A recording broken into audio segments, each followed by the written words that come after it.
El Salvador is a small country. In fact, it's the smallest country in all of Central America.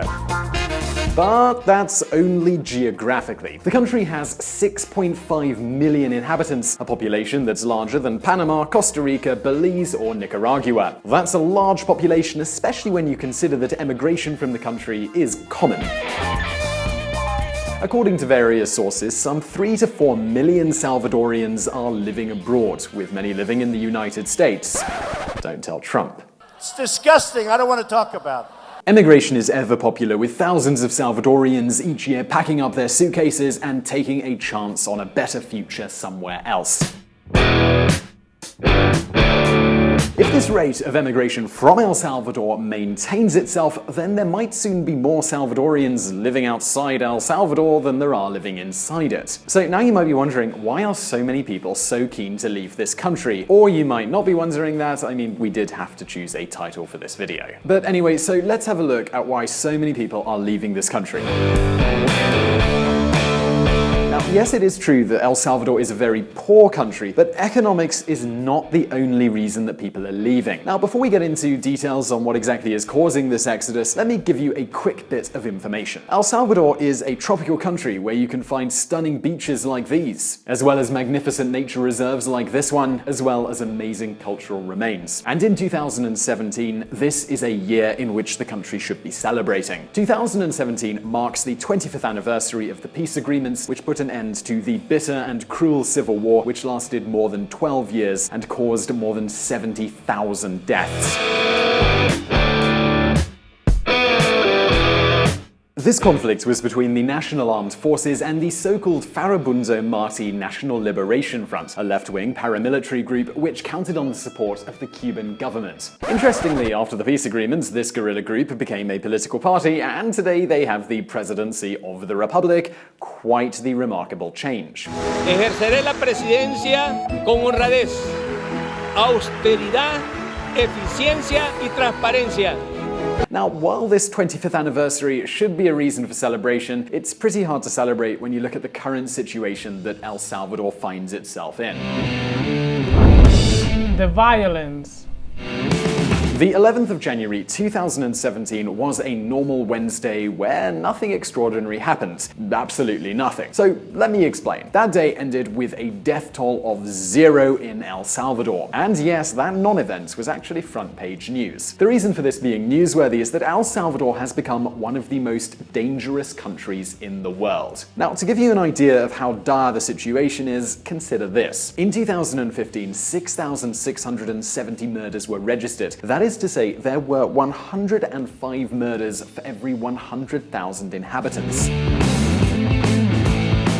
This is the highest of any country in the world which is not currently a war zone. This number is really truly terrifying and is perhaps best illustrated with a comparison. If this figure were applied to the UK, it would mean that there were 70,000 murders a year in the country. And what's the real figure for the UK? Well, it's a touch more than 500 murders.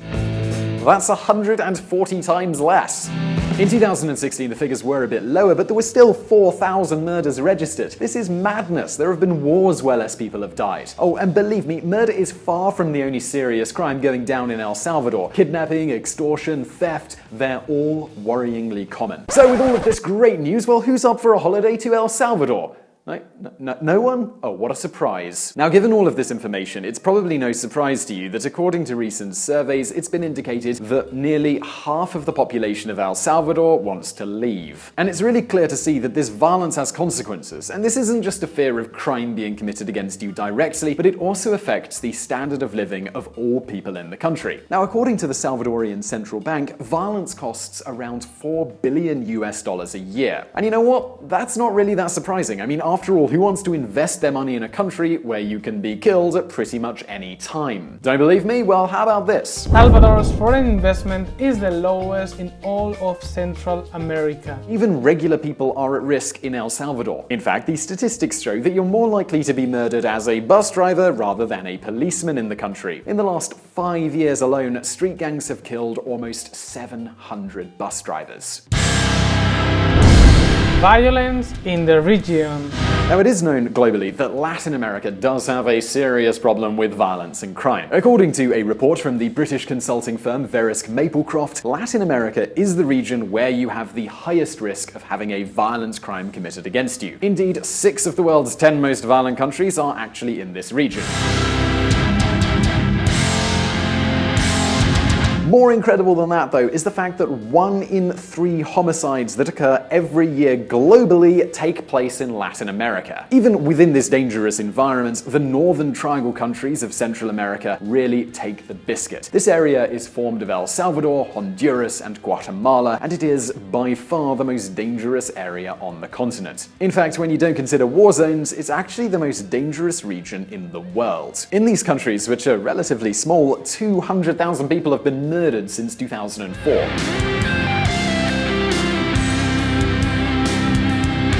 When you think about the reality of these numbers, it's pretty easy to see why people want to leave. You can't walk the streets safely at night, or wear a watch or a necklace, or start a business without having to pay some criminal organization. It kinda sucks. So the question that must be on your mind right now is, but why is there so much violence? Drug trafficking and maras. So the question that's probably on your mind now is just, why is there so much violence? Now, the reality is these countries in Central America have not always been such dangerous places. They could have even been considered relatively peaceful until about 20 years ago, at least on an individual level. But this all started to change by the end of the 80s and 90s for 2 reasons: drug trafficking and maras.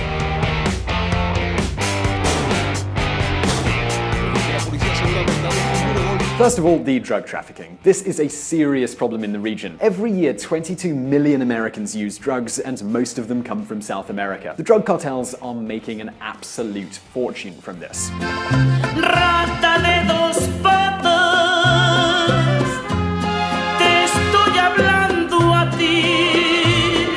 Obviously, this isn't anything new, but this activity has evolved over the years and has continually found ways to operate despite pressure from law enforcement. The persecution of the famous Colombian drug cartels led to a shift in route of the drugs coming to the US. Previously, it went Colombia to the Caribbean islands to Florida. Now there's a new route that goes through Central America, and this is the first big problem. Central America has become a sort of sanctuary for new Mexican drug cartels. From Central America, they can organize their business, hide drugs, and take refuge from justice whenever needed. So now you're probably getting the idea. Experts have calculated that 80% of the drugs used in the US have to go through Honduras. And this has led to an extraordinary amount of violence in that region. And now to the second major problem, the maras. For those of you who don't know them, the maras are street gangs that engage in all kinds of criminal activities like theft, murder, or extortion. Their members are usually young people, and their organization is relatively horizontal, meaning that they don't have much of an organized hierarchy. They organize in individual criminal cells which work quite independently from one another. And do take note here, because it is estimated that in these 3 countries alone, the maras have around 70 to 100,000 members. The most famous of these organizations are Salvatrucha and Barrio 18, and both usually fight against each other over the control of different territories. Fight against violence.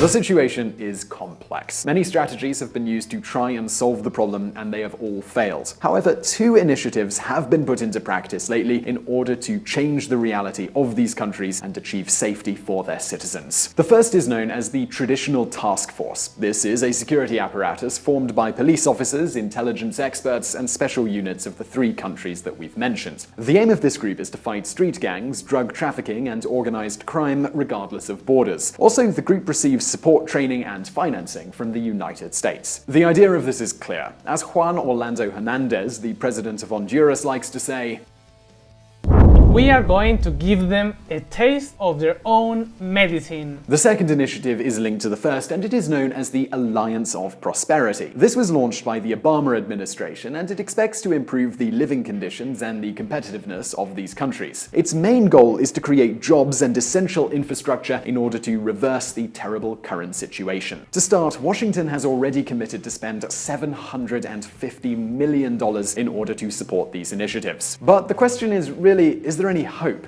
And the answer is, well, there sort of has to be. Mara Salvatrucha has already communicated that they are willing to negotiate their own dismantling, but only time will tell if it's successful. So that's our view on the region here at VisualPolitik, but we would love to know what you think. Do you think these countries will manage to get rid of their criminal elements? Will the plan set by Washington succeed at all? I'd love to know what you think, and you can use the comments to do that. And unfortunately, because of the growth of this channel, we can't answer all of the comments, but please do know that we do read them all. And as always, if you like this video, please do hit that thumbs up button below, and don't forget to subscribe for brand new videos every Monday and Thursday. And as always, I'll see you next time.